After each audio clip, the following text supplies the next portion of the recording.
Hi all, welcome to Blasters Arena. Kerala ബ്ലാസ്റ്റേഴ്സിൻ്റെ ഉടമസ്ഥ കൈമാറ്റം അത് പൂർത്തിയായി എന്നുള്ളത് നേരത്തെ വ്യക്തമായ ഒരു കാര്യമാണ്. പക്ഷേ അക്കാര്യത്തിൽ കേരള ബ്ലാസ്റ്റേഴ്സ് ഇതുവരെ ഒഫീഷ്യൽ പ്രഖ്യാപനം നടത്തിയിട്ടില്ല.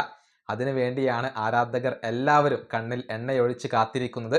ഇതുമായി ബന്ധപ്പെട്ട സുപ്രധാന സൂചനകളാണ് ഇപ്പോൾ പുറത്തേക്ക് വരുന്നത്. അതായത് ഒരു ഓണസമ്മാനമായി കൊണ്ട് കേരള ബ്ലാസ്റ്റേഴ്സ് ആരാധകർക്ക് മുന്നിലേക്ക് ആ ഒരു പ്രഖ്യാപനം വരും എന്നാണ് ഇപ്പോൾ പ്രതീക്ഷിക്കപ്പെടുന്നത്. ഇന്ന് അർദ്ധരാത്രിയോ അതല്ലെങ്കിൽ നാളെയോ ആയിക്കൊണ്ട് ഇക്കാര്യത്തിൽ ഒരു ഒഫീഷ്യൽ പ്രഖ്യാപനം കേരള ബ്ലാസ്റ്റേഴ്സ് നടത്തും എന്നാണ് ഇപ്പോൾ പ്രതീക്ഷിക്കപ്പെടുന്നത്. അതുമായി ബന്ധപ്പെട്ട സൂചനകൾ പലരും നൽകിക്കഴിഞ്ഞു. സില്ലി സ്പോർട്സ് അതുമായി ബന്ധപ്പെട്ട ഒരു സൂചന നൽകിയിട്ടുണ്ട്.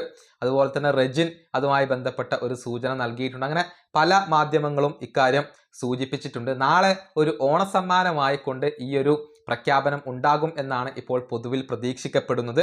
ഗൾഫ് ഇൻവെസ്റ്റേഴ്സ് ആണ് വരുന്നത് എന്നാണ് സൂചന. അതായത് വിദേശത്തുള്ള ഒരു കൺസോർഷ്യമാണ് വരുന്നത്. കേരള കണക്ഷനുള്ള മലയാളികളായ പലരും ഉൾപ്പെട്ട ഒരു കൺസോർഷ്യമാണ് കേരള ബ്ലാസ്റ്റേഴ്സിനെ ഏറ്റെടുക്കുന്നത്. അവരാണ് പുതിയ ഇൻവെസ്റ്റേഴ്സ്.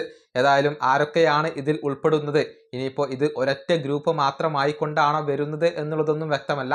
നാളത്തോടു കൂടി ഇക്കാര്യത്തിലൊക്കെ ഒരു വ്യക്തത ലഭിക്കും എന്നാണ് ഇപ്പോൾ പ്രതീക്ഷിക്കപ്പെടുന്നത്. പക്ഷെ വിദേശത്തുള്ള ഒരു കൺസോർഷ്യമാണ്, അതല്ലെങ്കിൽ വിദേശത്തുള്ള ഇൻവെസ്റ്റേഴ്സ് ആണ് കേരള ബ്ലാസ്റ്റേഴ്സിന്റെ പുതിയ ഉടമസ്ഥരായിക്കൊണ്ട് വരുന്നത് എന്ന സൂചന കൂടി സില്ലീസ് ഇപ്പോൾ നൽകിയിട്ടുണ്ട്. ഇന്ന് അർദ്ധരാത്രിയോ അതല്ലെങ്കിൽ നാളെയോ ആയിക്കൊണ്ട് ഇക്കാര്യത്തിൽ ഒരു പ്രഖ്യാപനം നമുക്ക് പ്രതീക്ഷിക്കാം. മാഗ്നം സ്പോർട്സ് കേരള ബ്ലാസ്റ്റേഴ്സിനെ വിട്ടുപോവുകയാണ്. 100% ഓഹരികളും അവർ ഇപ്പോൾ വിൽക്കുകയാണ്. നാളത്തോടുകൂടി ഇക്കാര്യങ്ങളിലൊക്കെ നമുക്ക് ഒരു വ്യക്തത ലഭിച്ചേക്കും. ഈ വീഡിയോ അവസാനിപ്പിക്കുന്നു. അടുത്തൊരു വീണ്ടും കാണാം.